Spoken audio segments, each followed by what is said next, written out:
Hello everyone, I hope you're all keeping well, healthy and happy. In this video I thought I would talk a little bit about why every moment in life matters. Okay? Why does it matter? Well, because we have a limited amount of time on this earth. We're given a certain amount of time to accomplish the things that we need to do in our lifetimes, whatever those may be. Right? And all too often, those needs that we have come up against the wants of other people, i.e. the expectations of others. And we're going to come back to this in a second. So, what prompted me to think about this, you might be wondering? Well, a friend of mine's, a very close friend, recently experienced the loss of a beloved family pet, right? And one of the observations that was made by this friend was that many people might find this funny, or many people might find that odd or strange that my friend would be experiencing any form of grief. And I thought, that's interesting. And that's interesting because it spoke to the level of cynicism that we as a society have right now. Right? It tells me that the ability to empathize in people is diminishing greatly. And I thought, that's interesting. And then my magpie mind started to wander into other arenas, and I thought, well, is that true? Is it true that we've become less empathetic? Is it true that we are incapable of understanding grief, whether towards humans or other sentient beings? Is that the case? And I think the answer, unfortunately, is yes.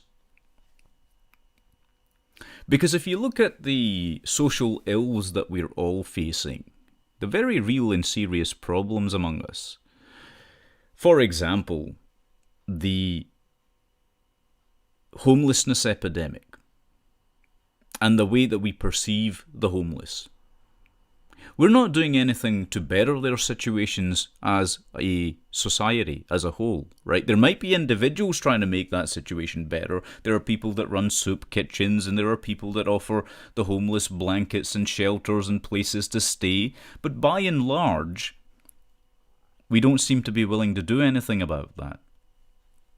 And of course, among the homeless, 81% of that population are men. And men generally in society don't seem to get any empathy extended to them, if at all, you know. So there's a gender disparity always at play in most of these situations, but we do see that regardless of that, because some women get caught up in that as well. So if 81% of guys contribute towards the overall number for the number of people that are homeless, then that means that 19% are women, which is no small number when you consider the number of homeless people there are. It's the same thing with suicide rates. The suicide rates for men are through the roof, but they're also pretty high for women, right? Men in general are more affected by these things because, again, society doesn't like to afford men any empathy. These are just social attitudes and constructs that people hold when it comes to the way they deal with, or the way that they engage with, women and men. Right? This could be due to biological reasons, it could be sociological. We can talk about that another time. That's irrelevant, really, in terms of the context of what I'm speaking about in this video. It's very relevant in other contexts, and I've spoken about that quite strongly. But let's get back to the point here. So we're seeing these problems, such as homelessness, such as suicide. We're also seeing the very real problems of physiological illness, right? And psychological illness. And we're seeing beyond that also the inability of people to understand the emotional states of others and how best to deal with those. And that's very interesting as well, right? Because if you take a look at people that are retirees or old people in general, people of pension age, this sort of thing, if you take a look at the levels of loneliness that those people are suffering, it's quite extraordinary. So when you look at all of these things, it's very difficult not to come to the conclusion that we have in fact become less empathetic. Right? Or perhaps we've just gotten better at keeping records of these things. That's also a possibility, although far more unlikely in my opinion, but let's say it is a possibility. Even so, have we become that cynical? Have we become that incapable of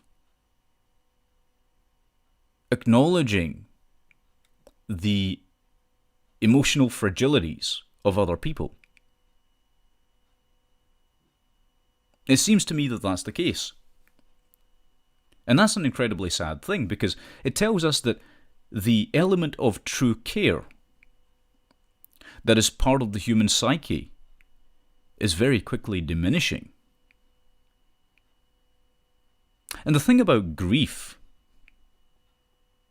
is an interesting one, right? The thing about grief is, if you are grieving for someone or something, and I have personal experience of this, that is the case because you have true care within you, the ability to care, truly care. And your actions demonstrate that as well for another sentient being, right? But taken to extremes, of course, that is unhealthy, right? You can't empathize with everything and everyone, especially people that you don't know or their situations which you don't know, right? That's not possible. And there are also people that will manipulate your own empathies for their own purposes. They'll manipulate your emotions in order to get something from you. Okay, this happens all the time. A great example of this, by the way, are those commercials that they put on with the people that are dying of hunger or famine in particular third world countries. You know, those charity commercials that you see. And those are designed to manipulate you emotionally so that you give freely to the charity. But if you break down the work that the charity does, yes, they're doing some really great work, but the majority of that money is being misused, misappropriated, misallocated in many, many cases, right? It's all about profiteering, and it's all about manipulating people's emotions. That's one example of it. Governments do that too when it comes to taxation, by the way. They'll try and emotionally manipulate you. You know, they'll say, oh, look at the crisis in such and such an area. Great, okay, now give us your money. Right? So there's all kinds of levels of manipulation of people's emotions because people are easy to manipulate emotionally.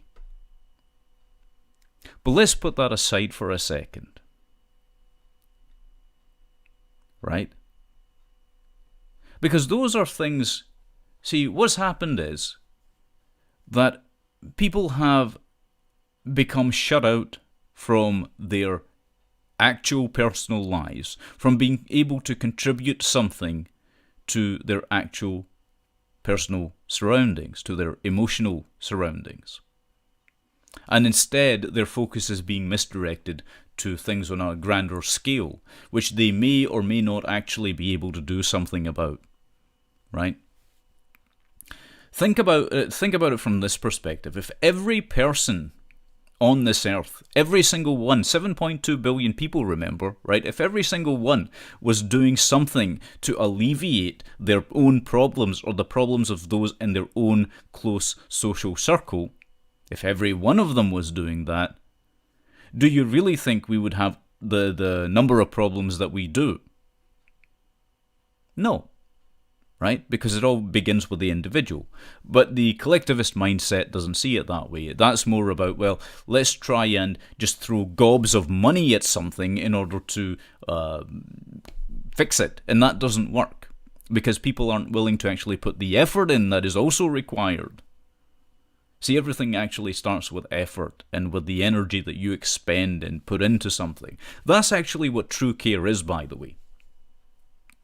That's what real empathy is. If you really feel badly for someone or something, you will stand up and do something for them. Right? But that's gone. It's been replaced by this hollow sort of manipulative phenomenon. Hasn't it? Because again, people wouldn't be suffering from loneliness if we were actually putting in the time and the effort into developing our personal relationships. Right? Friendships and other types of relationships. They all take effort. They all take hard work. Okay, they all take hard work. Whether it's your relationship with your parents, whether it's your relationship with your siblings, whether it's your relationship with your children, or just your friends, all of these things require maintenance. Okay? But grief is a good sign. Grief is an excellent sign. And people will say, what are you talking about? Grief is terrible. The emotional pain that comes with that. My goodness, the psychological angst. That's all true. Grief is a painful emotion. But it's there to remind you that you care. You are capable of caring. That you are not some emotionally dead zombie. Although you may have moments in life, and everyone does, it's not like anyone gets away scot-free from this. Everyone has moments where they feel emotionally dead inside themselves. Right? And that's the other trick that the system, if I can call it that, uses, which is to manipulate you into believing that if you're emotionally disconnected at some stage for a brief period of time, well, there's something wrong with you. No. You're just finding coping mechanisms for either the experiences that you've been through or the experiences that you are going through. Okay? So, let me bring it back again to the main point. Why does every moment matter in life? Well, because we don't have that long. We really don't, right? And coming back to that question of why we waste away so much of our time.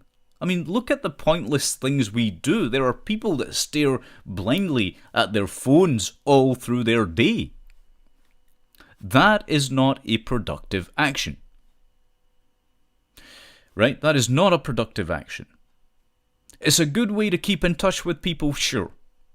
Okay? That relationship maintenance thing I was talking about, it's great for that too on lower levels.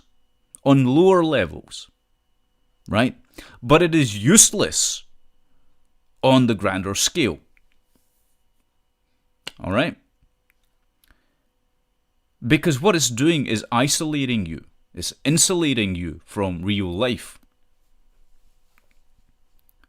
And the more insulated we become, look at what happens. The less and less we are capable of interacting with others. There are not many people on this earth right now today that are capable of effective or good communication, that are capable of maintaining those relationships we were speaking about. They're just incapable of doing it. And this is particularly true of the younger generations. And they suffer a lot through that as well. It causes them pain. Why? Well, because no one has come along and told you that your every single moment, everything that you do matters because of the laws of cause and effect. Right? So you need to use your time wisely. You need to use your time not just wisely in terms of being productive for your studies or for work, but you have to use that time wisely in the sense that there are things that we require as human beings that are not purely of the financial type or of a work-related type, right? The satisfaction that you get from doing a good job, for example, is in no way, shape, or form comparable to the satisfaction that you get when you have done something for someone or that they have done for you, right, that was totally unexpected. There's something for you to think about. Okay? But in today's society, of course, we're not teaching young people how to live. We're not teaching, and it's not just true of young people. Who screwed it all up? Well, it's the older generations, right? It's the older generations who experience the same kind of problem of being able to articulate their emotions well. Okay? Because each of those situations in which you find yourself in life that involve other people or other sentient beings, those are the things that add a sense of meaning to your life.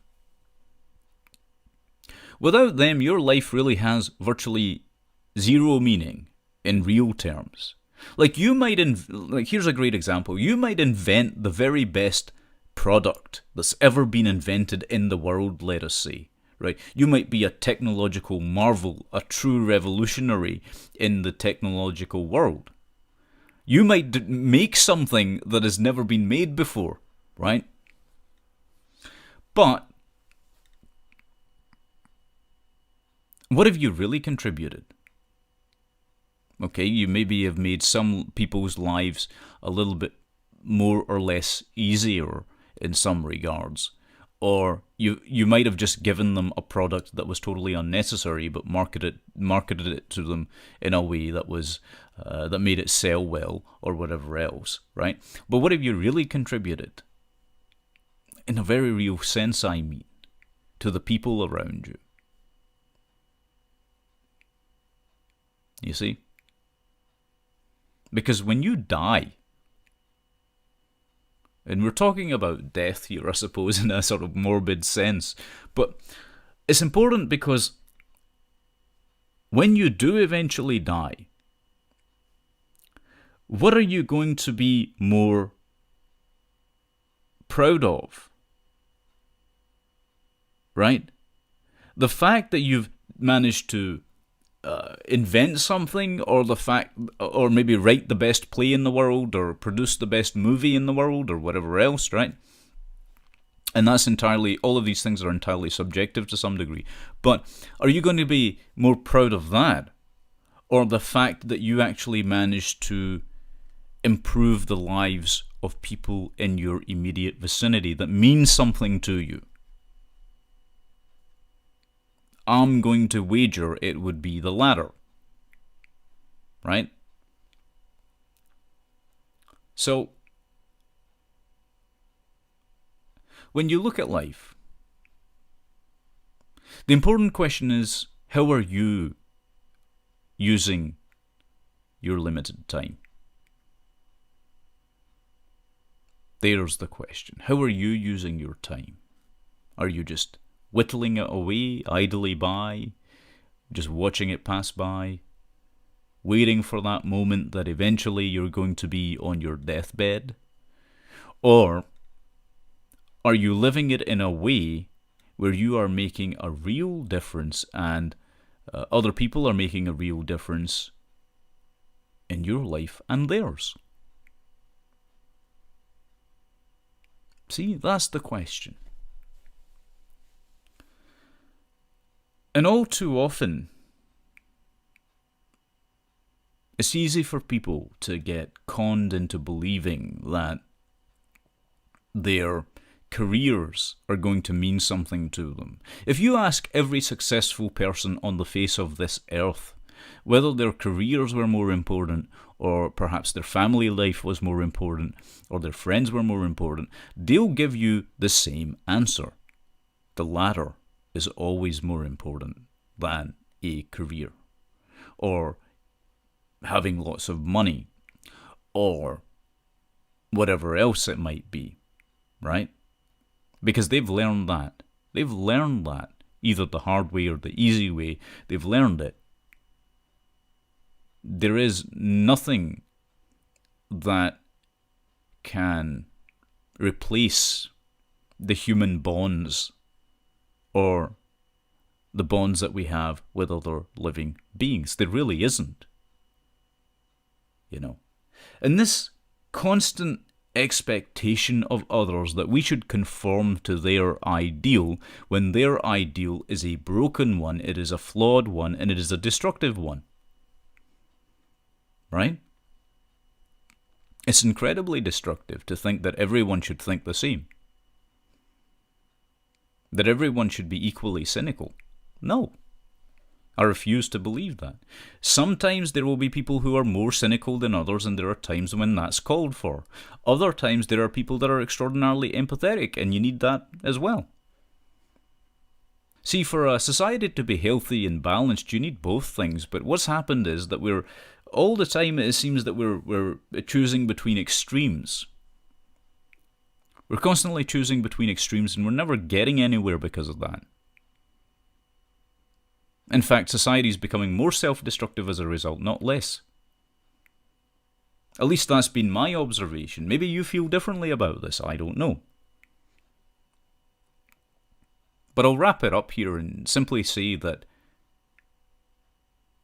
every moment does matter. Every single moment in life is a blessing in a sense.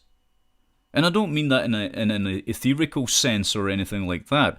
I just mean that every single opportunity that comes your way to make a difference is profound. And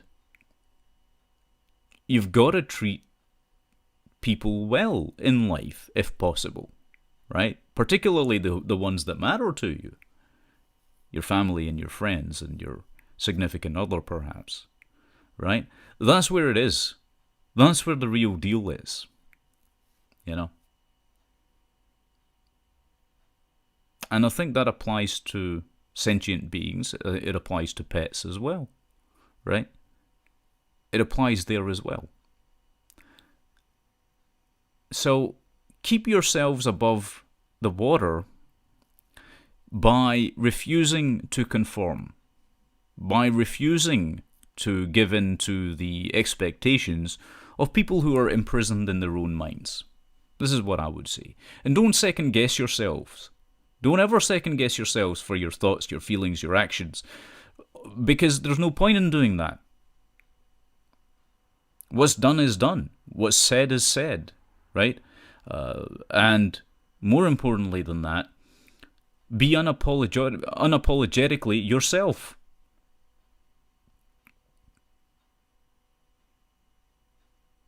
Why should you be what someone else thinks you should be, or who someone else thinks you should be? That's idiotic, trying to live up to that ideal. You'll never manage it. And this is another area where we've gone wrong as a society constantly, right? Is other people tell us what they expect us to be, and we try and fill that very bizarre, low-resolution void of an image of that expectation that doesn't make sense. Okay? It just doesn't make sense. Because we can't be that, no matter how hard we try. A fish cannot become a butterfly. And similarly, a bluebird can't become a donkey. It doesn't work that way. You can only be true to your own nature. Okay? If you feel like crying, cry. If you feel like smiling, smile. Right? If you feel like being a crotchety bastard like me, be that way too. It's great. It's great for your health to be who you are, to be expressive of who you are, or what you're thinking or what you're feeling. Right? There's times when you need to hold that back, sure. I'm not saying that that's not the case, right? Just because circumstances demand it sometimes. Sometimes you might think or feel something that is totally ego-driven or self-centered or whatever else, right? That happens. And we all make those mistakes. It's not like anyone gets off scot-free from that either, right? But I would say that it's illogical to judge yourself for the things that you've done or for the person that you are. All you can try and do, logically, is to become a better person every day. Become a better person. Be a better person. That's what you're aiming for. Right? And that's a tough thing to do because people can't make the distinction between expectations of others and legitimate concerns of others. That's another problem. Or perhaps the two are somehow interconnected, I don't know. But I think there is a subtle difference in them. So just be yourself is my point, right? But before you can do that, of course, you have to learn who you are. And I guess that's part of the process of growing up and becoming an adult and then experiencing adult life for the first time as well. You know, you have to know who you are. And by the way, that's not just true of young people. It's true of middle-aged people. It's true of old people. Many people go through lives that are lived very long and they never ever learn who they are, what their own thoughts and feelings and ideas about something are. Because they're caricatures of ideas and ideologies that have been put in their heads by other people.